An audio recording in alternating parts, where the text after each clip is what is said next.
Welcome on in here to Wager Talk Extra Wednesday edition, which is an all combat edition with a little soccer sprinkled in. That's Wager Talk Extra difference right here. I'm your host, Dan Alexander, and me alongside all of my great guests, always reminding you that no matter what sport you're cashing in on, that money all spends the same. Going to be talking a little UFC with my man Andy Lang. He'll have There Will Be Blood fight. We'll see and get an update on how close we are to me and him dressing up like the Flair family. We have a fight to watch from Andy, and then also our new segment, the Fast Five, for you big-time parlay bettors or action junkies out there. 5 different fights as quickly as Andy can, and I'll be timing him. And then Kevin Dolan going to shut things down. We're talking a little French Ligue 1. He's got a side play there for you, and also a round prop in the Stephen Butler Janibek fight this weekend on ESPN Plus. So all kinds of actionable info coming your way here. So let's get right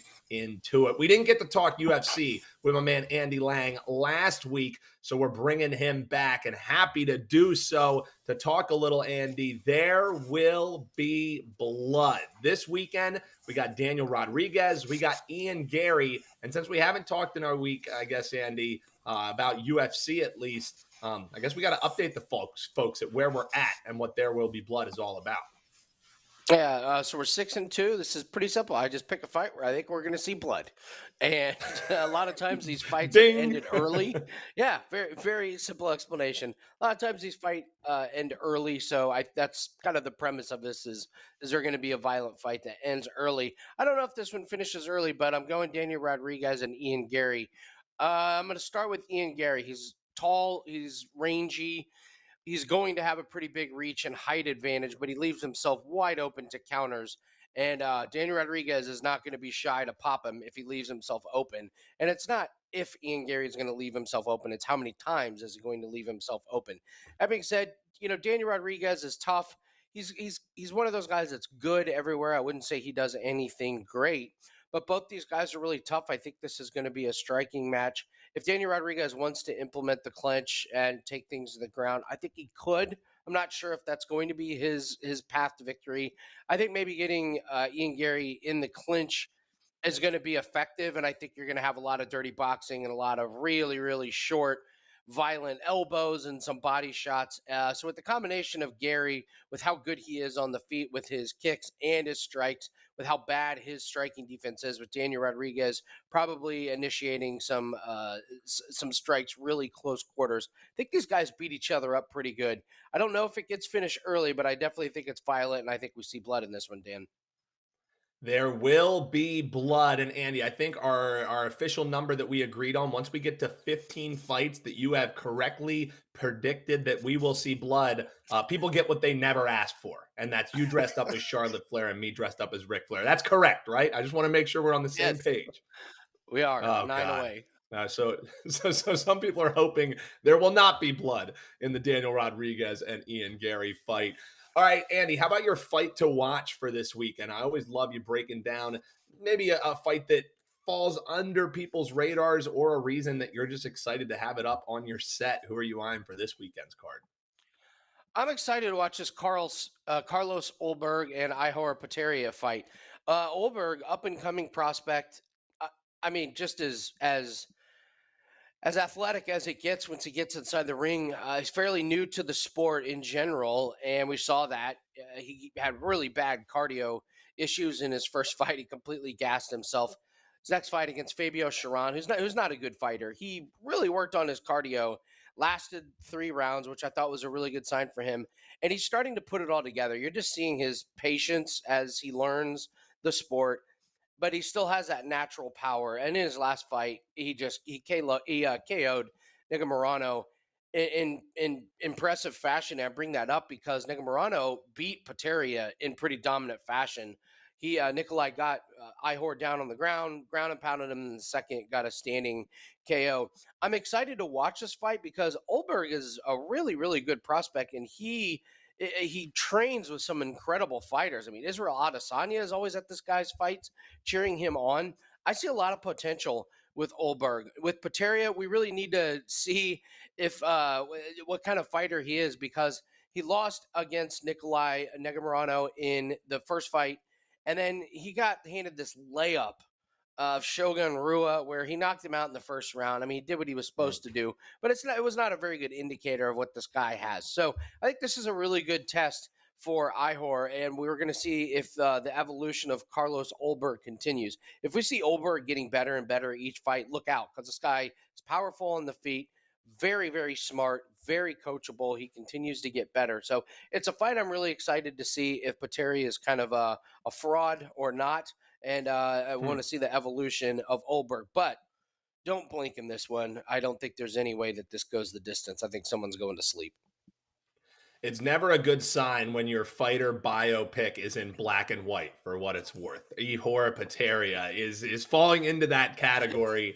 Andy, before we get the Parlay King dropping some knowledge on the folks head in our Fast Five segment, it's getting close to Friday, which means Andy 3 is going to be live soon. You can get a discounted 3-day all-access pass from my man Andy Lang.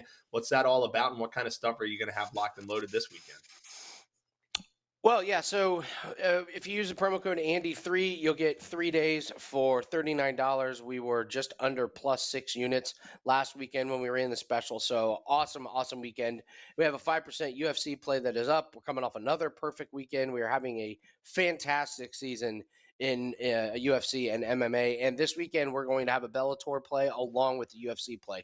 So if you get the 5% UFC play, you'll get both. Or if you just want to wait till Friday and get a 3-day pass, Andy 3 days for $39. We're hitting over 63% in MMA this year. So, man, if I could finish out the year at 63%, myself, the clients, and the bankrolls will all be very, very happy.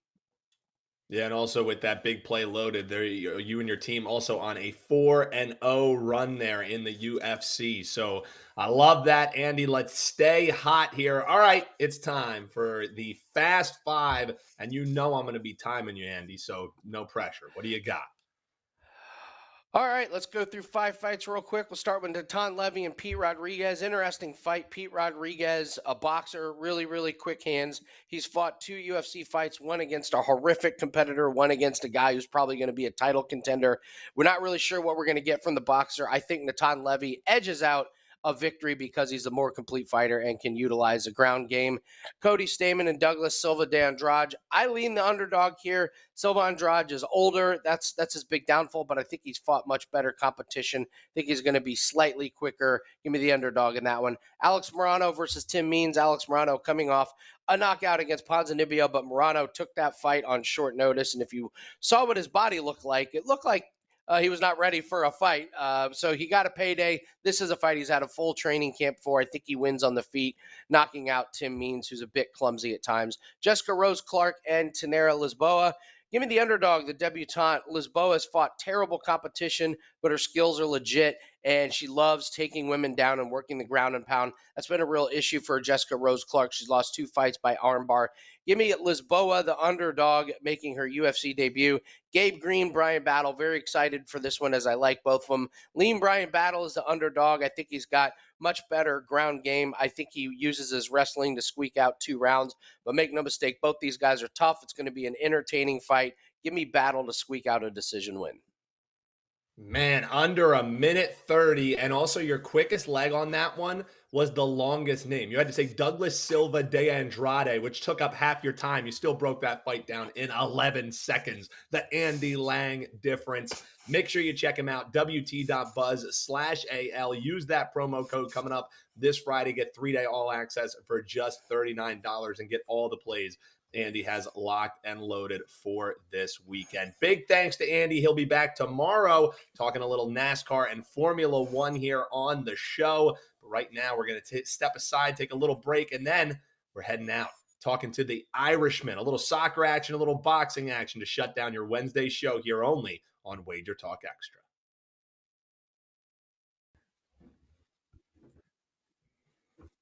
Welcome on back here to Wager Talk Extra. We always love ending our Wednesday show, checking in across the way with the Irishman, Kevin Dolan. We got a little soccer action. We got a little boxing action for you. So, Kev, before we get to it, brother, how's it been running since we talked last? Yeah, pretty good, Dan. 2-0 last night. NBA has been fantastic, just continues to roll. Cash both of our 5% over the playoff season so far. and grinding out the smaller winners as well. So, yeah, things going pretty well right now. All right, well, let's start grinding out some winners in French League One. You have a matchup that you want to break down here. Lille at Monaco. How are you eyeing this one as we take a look at the odds, Kev? Yeah, this is a pretty big game over in French League One, Dan. Arguably, one of the biggest games in the whole of Europe this weekend. Both of these sides fighting for European placement right now, fifth and fourth spot respectively. Monaco looks safe, at least for Europa League spot. Look unlikely to make that Champions League push right now, given where they are. But they also have a real tricky run in over the last few games of the season. 4 games left. They got Lyon next week. They face Rennes the week after. So they can't take anything for granted. And they face a Lille side this weekend who are trying to fight off those same teams in Lyon and Rennes to stay in 5th spot as well. So, fascinating encounter over in France this weekend. Well, so how are you going to be betting this one? Because it doesn't go until Sunday. So figure to see at least a decent amount of line movement either way. Where do you think maybe people should get ahead of before Sunday's tilt? I'm going to go with the road team in this one, Dan. Lille. It's going off at a straight pick'em line right now. We already mentioned that, there's a greater need, given where Lille are, there's a greater need for them to win this game. Both Rennes and Lyon sit just 3 points back off them in the table for that final Europa League spot. Lyon have been one of the hottest teams in the league across recent games as well.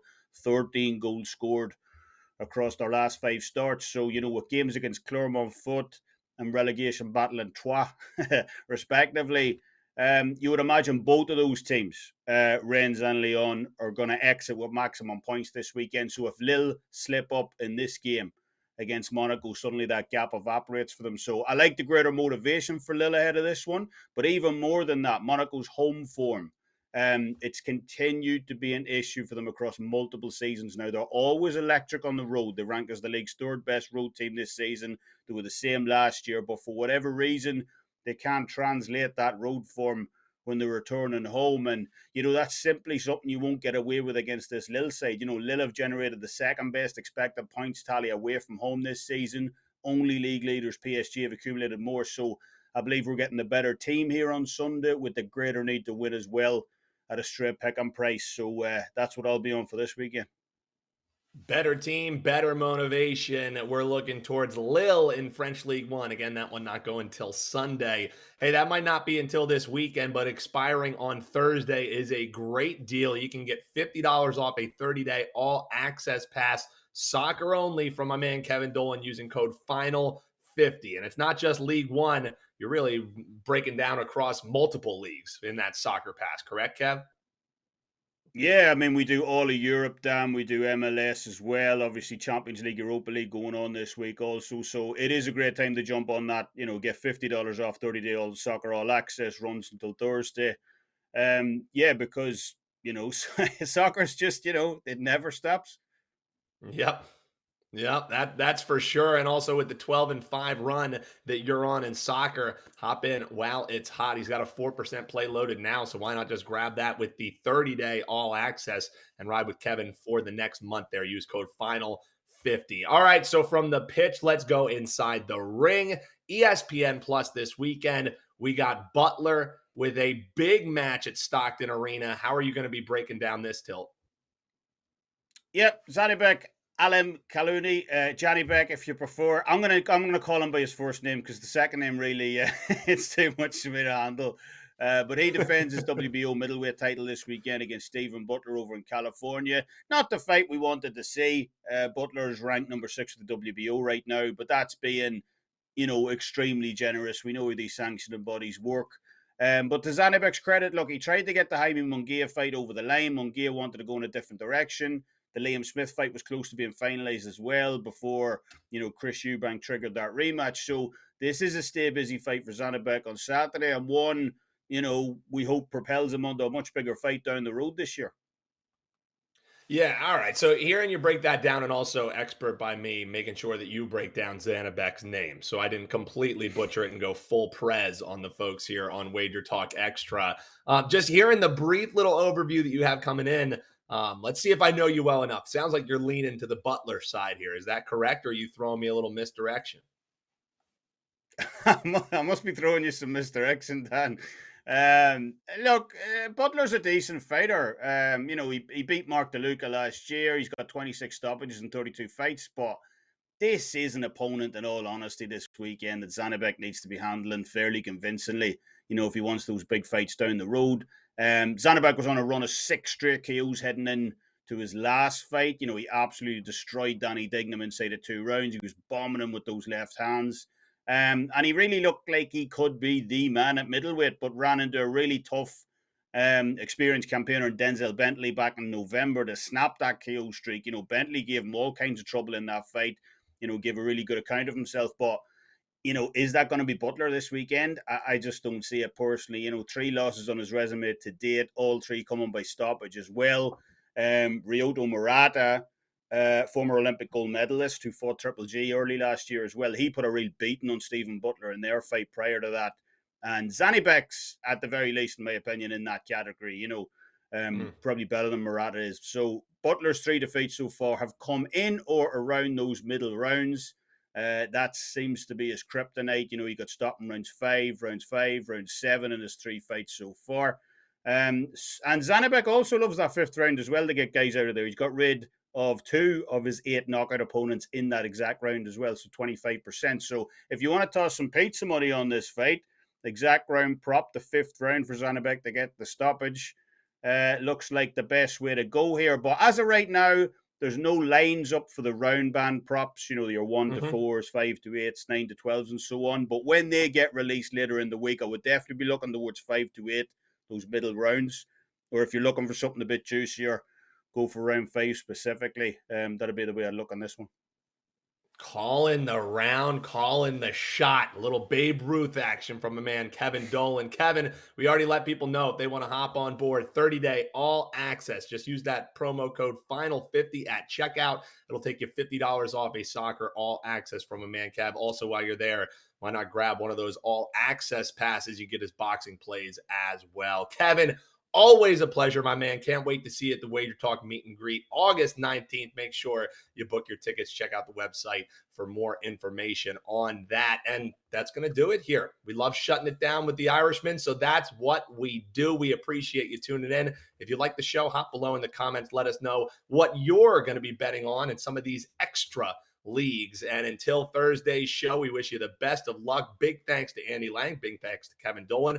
Big thanks to production team doing a terrific job behind the scenes. I've been your host, Dan Alexander, and we'll see you tomorrow right here on WagerTalk Extra.